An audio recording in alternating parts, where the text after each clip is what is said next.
Hi, mga Chiclabs at Presyong Expired. So, i-watch din natin ito. Ito yung sobrang, alam mo, hindi ako natutuwa dahil sa ginagawa nila. Natatawa na lang talaga ako sa reaction nitong mga mosang na to, di ba?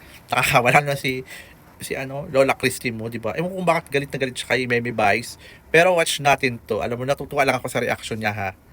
But, Direk! Parang awa nyo, iligtas nyo ko sa isang matinding ano na ito. Ah! Ah! Di ba? Yun Grabe, na. no? Yung puta, hayop to si Monay Christie. Saka yung mga Bex Battalion. Ay, hindi Bex Battalion. Ito yung kasama ni Mimang mga Bex. Nakakatuwa siya, no? Grabe sila pagkamusang, no?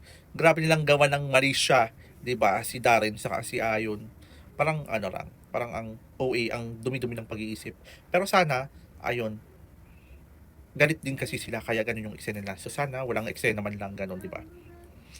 So, ayan, babay lang. Natutuwa lang po ako. Huwag kayong patula, ha? Maging happy lang po tayo.